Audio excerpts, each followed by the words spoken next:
Good morning students. आज हम राष्ट्रभाषा हिंदी पाठ गांव और शहर के बारे में पढ़ेंगे।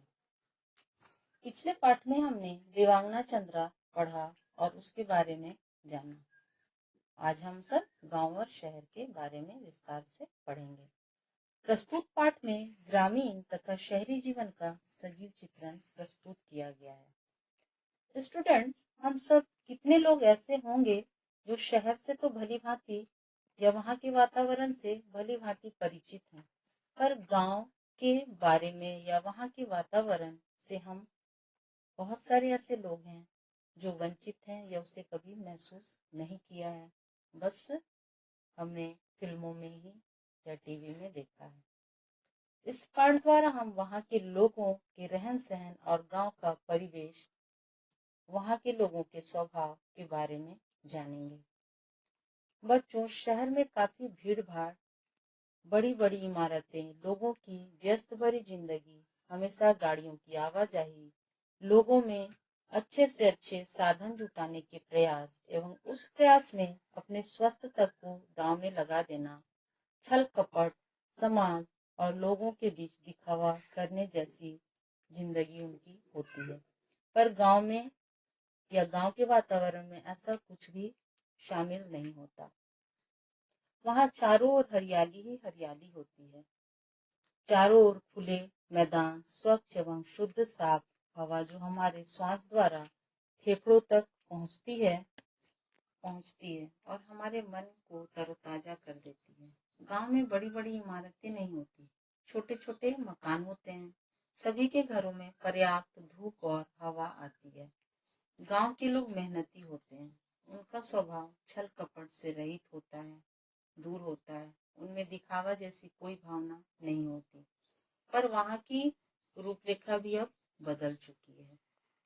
बच्चों, आजकल सरकार तरह तरह की योजनाएं बना रही है, जिसके तहत गांव के लोगों को भी सभी सुविधाएं दी जा रही हैं, जैसे पक्के मकान, शौचालय की व्यवस्था, लोगों में रोजगार देना, बिजली, पानी, पक्की सड़कें, विद्यालय, अस्पताल इत्यादि की सुविधा भी सरकार उपलब्ध करा रही है।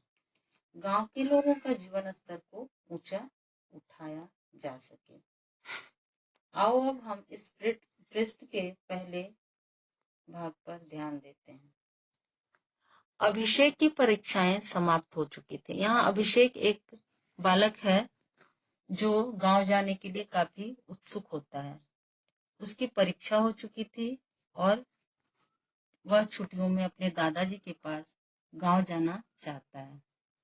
गांव जाने के लिए वह बहुत ही उत्सुक होता है, रोमांचित होता है। उसके दादाजी से बात होती है। दादाजी कहते हैं, हाँ चले आओ, और वह स्टेशन समय पर पहुंच जाता है। उसे लेने गोपी नाम का नौकर आता है। गोपी अभिषेक को देखते ही प्रणाम करता है और उसके कुशल क्षेम को पूछता है और उसका सामान उठाते हुए सहज रूप से दोनों बातें करते हुए चलने लगते हैं। तभी अभिषेक की नजर गांव पर पड़ती है और वह गोपी से कहता है, यहाँ तो सब कुछ बदला बदला नजर आ रहा है। पिछली बार जब मैं यहाँ आया था तब न तो बसें चलती थी और न ही पक्के मकान बने हुए थे। अब तो यहाँ नया अस्पताल, स्कूल और बहुत सारे परिवर्तन नजर आ रहे हैं। गोपी ने भी प्रसन्नता से कहा, हाँ भैया, आप ठीक कह रहे हैं। अब अपने गांव का स्वरूप बहुत परिवर्तित हो चुका है। अब हरिया भैया भी हल से नहीं ट्रैक्टर से खेती करते हैं। समय समय पर सरकारी कृषि विशेषज्ञ यहाँ आकर हमारे किसान भाइयों को खेती के वैज्ञानिक ढंगों से परिचित भी कराते हैं। अब गांव में भी किसानों की खेती भली भांति हो और उनका लाभ ज्यादा से ज्यादा हो, इसके लिए सरकार ने कृषि विशेषज्ञों को भेजना शुरू किया है ताकि वह वैज्ञानिक ढंगों से भली भांति परिचित हों और अपना लाभ ज्यादा से ज्यादा कर सकें। अभिषेक को इन सभी बातों से हैरानी हो रही थी, परंतु उसे खुशी भी थी कि गांव उन्नतशील हो रहा है, आगे विकास की ओर बढ़ रहा है। दोनों अपनी बातों में मग्न घर की तरफ आ रहे थे। तभी रास्ते में उन्हें रामधन मिल जाता है, जो कि गोपी का घनिष्ठ पक्का मित्र होता है। अभिषेक को देखकर उसने प्रणाम किया और फिर चहकते हुए कहा, अभिषेक भैया, जब भी मैं किसी को शहर से आते देखता हूँ तब मेरा मन भी शहर जाने के लिए व्यग्र हो उठता है। वहां का जीवन कितना सुखमय तथा सुविधाओं से परिपूर्ण होता है। बुधना और रामप्रसाद भी वहां आ जाते हैं। गोपी ने उसे बीच में टोकते हुए कहा, रामधन, क्या तुम हर वक्त शहर के सपने देखते रहते हो? हमारा गांव क्या शहर से कम है?